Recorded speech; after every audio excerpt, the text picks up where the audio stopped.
Effectiveness of fluticasone furoate vilanterol for COPD in clinical practice.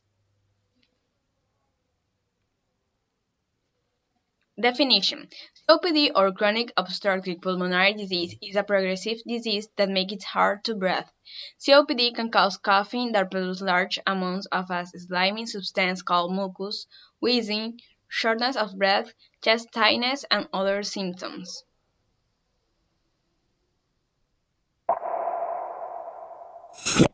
Bronchitis means inflammation of the bronchial tubes in the lung. And it's said to be chronic because it causes a productive cough, which means produces mucus, for at least 3 months each year for 2 or more years. Chronic bronchitis is actually lumped under the umbrella of chronic obstructive pulmonary disease, or COPD, along with emphysema. These two are different in that chronic bronchitis is defined by clinical features, like a productive cough, whereas emphysema is defined by structural changes, specifically enlargement of the air spaces. That being said, they often coexist, probably because they share the same major risk factor, smoking. Other risk factors for chronic bronchitis include exposure to air pollutants like sulfur and nitrogen dioxide, exposure to dust and silica, as well as genetic factors like having a family history of chronic bronchitis. With COPD, the airways become obstructed, and the lungs don't empty properly, and that leaves air trapped inside the lungs. For that reason, the maximum amount of air people with COPD can breathe out in a single breath, known as the FVC, or forced vital capacity, is lower. This reduction is especially noticeable in the first second of air breathed out in a single breath, called FEV1, forced expiratory volume in 1 second, which typically is reduced even more than the FVC. A useful metric, therefore, is the FEV1 to FVC ratio, which, since the FEV1 goes down even more than the FVC, causes the FEV1 to FVC ratio to go down as well. Alright, so say normally your FVC is 5 liters, and your FEV1 is 4 liters. Your FEV1 to FVC ratio would end up being 80%. Now, someone with COPD's FVC might be 4 liters instead, which is lower than normal. But the volume of air that they can expire in the first second is only 2 liters. So not only are both these values lower, but their ratio is lower as well. Application in medicine. The sulfur lung study was designed to evaluate the effectiveness and safety of the once daily inhaled combination of fluticasone furoate and vilanterol as compared with existing maintenance therapy, usually occur in large real-world population of patients with COPD in conditions of normal care.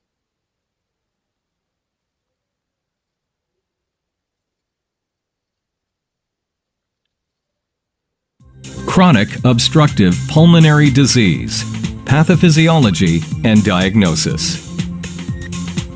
Cigarette smoking is by far the most common primary risk factor of COPD worldwide. According to global statistics, approximately 210 million people have COPD. By 2030, COPD is predicted to be the 4th leading cause of death worldwide. Epithelial cells lining the airways will respond to smoke inhalation by undergoing cellular changes due to long-term exposure.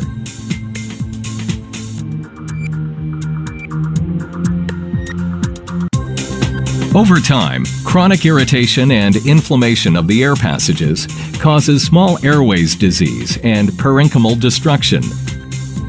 Irritation and inflammation of the air passages causes constriction in the bronchi and bronchioles of the lung.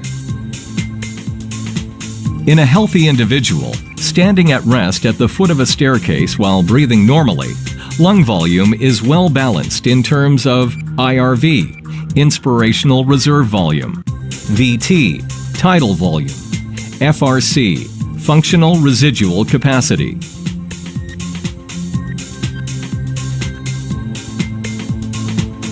In the severe COPD patient, lung function is extremely imbalanced with only a tiny capacity for IRV. A patient with severe COPD has a very difficult time managing everyday tasks, such as stair climbing.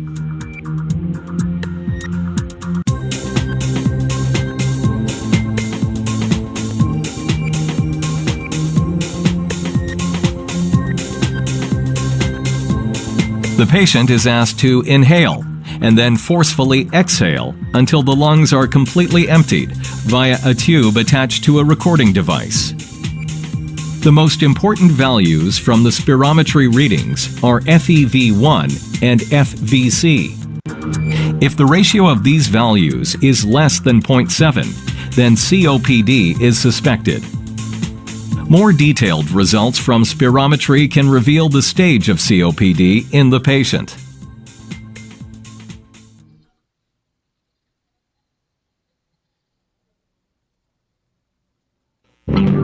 During normal respiration, air travels through the nose, down the trachea, and into smaller and smaller airways called bronchi.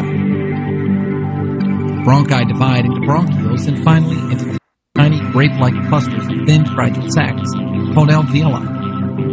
Chronic obstructive pulmonary disease, or COPD, refers to a group of diseases that cause airflow blockage and breathing-related problems. Emphysema is a disease that destroys the alveoli and the alveolar ducts. As your lungs lose elasticity, the alveoli rupture, creating large air spaces that reduce the surface area needed by your body to absorb oxygen and remove carbon dioxide waste. Bronchitis is the inflammation of the lining of your bronchial tubes. Chronic bronchitis results from the persistent inflammation of these airways. Mucus is continually produced, and over time the lining of the bronchial tubes become thickened. This restricts the flow of air during breathing. COPD is caused by tobacco, asthma, exposure to air pollutants in the home and workplace, genetic factors, and respiratory infections also play a role. Pros and cons. Pros. The sulfur lung study on COPD was a large randomized comparative effectiveness trial conducted in a population that was intended to represent that seen in everyday clinical practice. The combination of fluticasone, furoate, and vilanterol has been shown previously to result in lower rates of exacerbations of COPD than vilanterol alone in conventional randomized controlled trials of efficacy. We found a trend toward a greater number of serious adverse events of pneumonia with fluticasone furoate vilanterol than with a treatment regime consisting of bronchodilators only. Also, we cannot rule out a higher incidence of mild pneumonia with fluticasone furoate vilanterol than with usual care.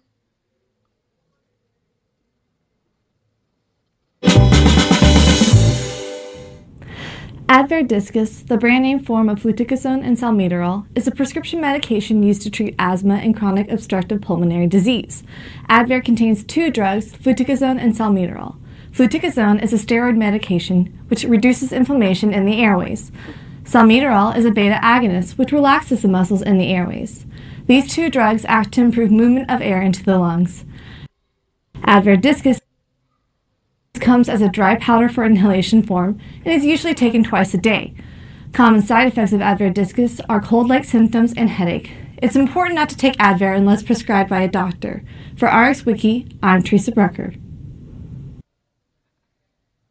Issue applied in Ecuador. In the city of Guayaquil, in the Vernasa hospital, about 10% of the patients who arrive at the respiratory area come with symptoms of COPD, and this is increasing due to the smoking habit.